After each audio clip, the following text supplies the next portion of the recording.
নমস্কার, আমার নাম বাপ্পা। আজ কথা বলবো আপনার হচ্ছে যে কেতুকে নিয়ে। তো কেতু যদি কারো সমস্যা থাকে তাহলে আপনারা কিভাবে বুঝবেন?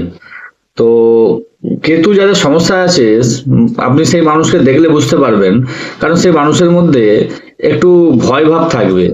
তো অশুভ থাকলে, কেতু অশুভ থাকলে আপনার হচ্ছে মানসিক বিভ্রান্তি থাকবে। তো অযথা ভয় পাবেন। গোপন শত্রু থাকবে, গোপন শত্রু হওয়ার সম্ভাবনা থাকবে।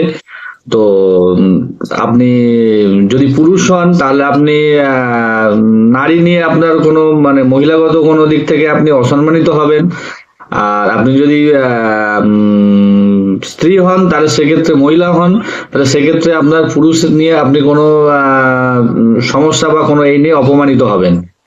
তো আপনার হচ্ছে কর্মক্ষেত্রে আপনার বড় লোকসান হতে পারে, কাজে বাধা, বারবার আপনার হচ্ছে স্থান পরিবর্তন, কর্মহীনতা, আর আপনার হচ্ছে সন্তানের জন্য কষ্ট বা পারিবারিক অশান্তি, এগুলো আপনার হতে থাকবে। এগুলো দেখে আপনি বুঝতে পারবেন যে আপনার কেতুর সমস্যা রয়েছে। তো কেতুর সমস্যা থেকে আপনার শান্তির উপায় যদি দেখেন, সেক্ষেত্রে আপনার হচ্ছে গণেশ পুজো। গণেশ পুজো করতে হবে, আপনি গণেশ পুজো করবেন। আর আপনি গণেশের সামনে আপনি নারকেল ফাটাবেন। আর কিছুটা খাদ্যাভ্যাস আপনাকে চেঞ্জ করতে লাগবে, যেরকম খাদ্যাভ্যাসে আপনাকে তেতোযুক্ত খাবার আপনাকে যুক্ত করতে হবে, যেরকম উচ্ছে, নিমপাতা, এগুলো আপনাকে খাদ্যাভ্যাসে রাখতে হবে।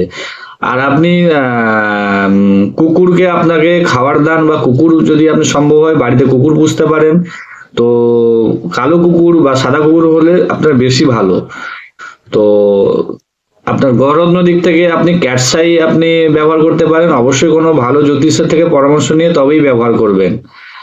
আর আধ্যাত্মিকতা আপনার বা যোগ ব্যায়ামের মাধ্যমে আপনি যদি থাকেন তাহলে কেতুর আপনি পজিটিভ আপনি এফেক্ট পাবেন।